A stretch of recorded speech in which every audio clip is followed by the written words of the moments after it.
Hola, ¿qué tal? Bienvenidos. Es un gusto, como siempre, conversar con don Jaime Jarrín. Él es miembro del Salón de la Fama de Cooperstown. Es un narrador con una trayectoria de más de 60 años en el béisbol de grandes ligas. Ha estado presente en 19 Juegos de Estrellas, 26 series mundiales, con la última que vivieron los Dodgers de Los Ángeles en la temporada 2018 y más de 10.200 juegos narrados. Eso lo único que se dice es rápido, pero es toda una vida, don Jaime, bienvenido. ¿Qué tal? Mucho gusto, un placer. Efectivamente, me siento bendecido por la longevidad que he demostrado en el béisbol desde que llegué a este país. En el 1955 empecé con los Dodgers en el 59.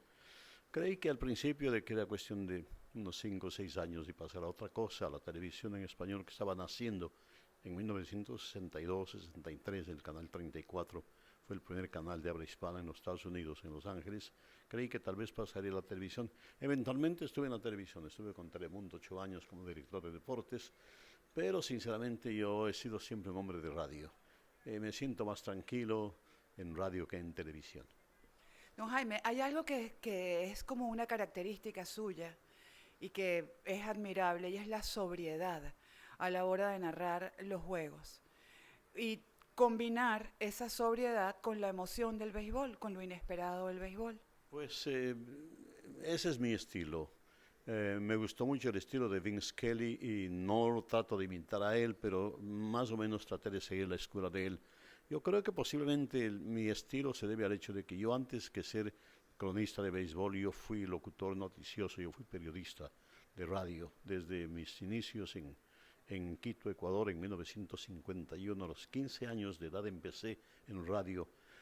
Yo creo que a lo mejor tengo un récord porque yo tengo 66 años consecutivos frente a un micrófono de radio, sin fallar ningún año en absoluto. No sé, no sé si alguien más tenga más años consecutivos, pero fui periodista radial, noticias y eventos especiales en mis primeros 5 años de radio. Yo creo que eso me dio el estilo tranquilo, calmado que proyecto en estas misiones. Es como el Cal Ripken entonces de la locución deportiva y de la locución en general. Pues no pensé entrar en el deporte, empecé a transmitir boxeo en el Olympic Auditorium de Los Ángeles en 1958. Ese fue mi primer trabajo en deportes antes que el béisbol de los Dodgers. Y después cuando vinieron los Dodgers, yo lo interesante del caso es que yo nunca apliqué para el trabajo. Yo nunca pedí, nunca busqué el trabajo. Coincidió, es cuestión de estar en el momento preciso, la hora precisa. Yo era director de noticias y deportes de KWKW en Los Ángeles cuando los Dodgers se mudaron de Brooklyn a Los Ángeles y la emisora firmó un contrato para transmitir los juegos en español y el propietario de la emisora, el señor William Beaton, convocó un día a todos los locutores, habíamos como 15, 16 locutores a su oficina para darnos la buena nueva de que había firmado los Dodgers y dijo necesito 2 cronistas y mirándome a mí me dijo yo quiero que tú seas uno de los 2 cronistas, así es que así fue como empecé. Y fue aprendiendo de béisbol porque no es un deporte común en Ecuador.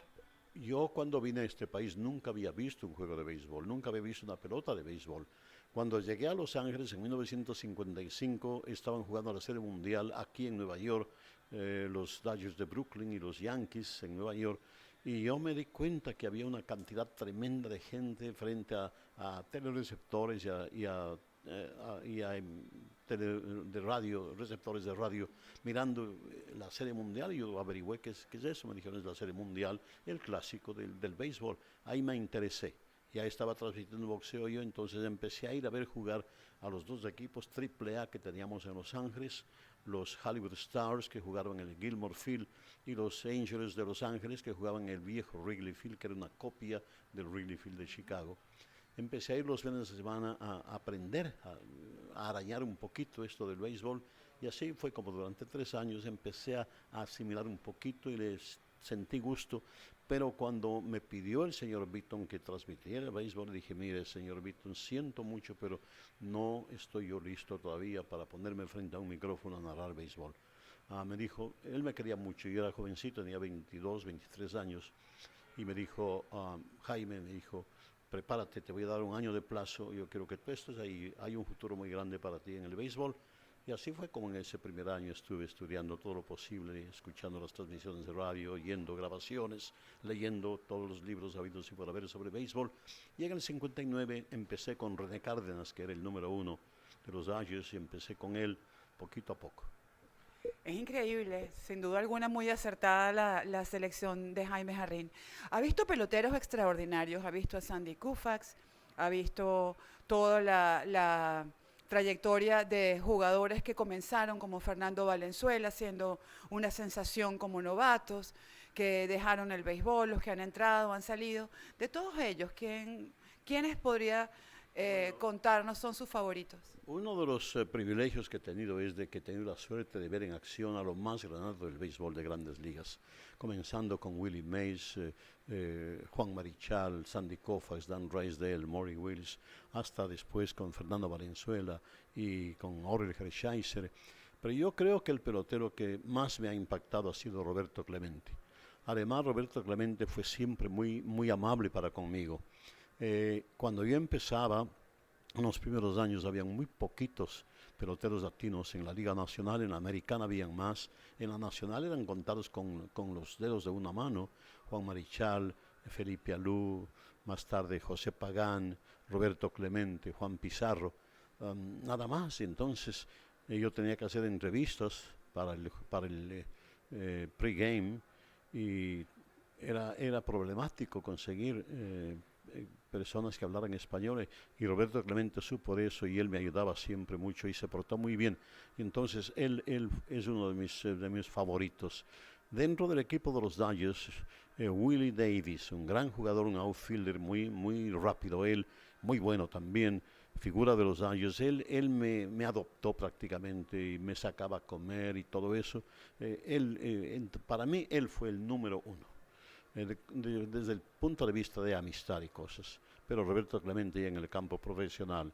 Luego pues he visto a Bob Gibson, a Marichal, a todos, a Tom Seaver, a Randy Johnson, a todos ellos en verdad.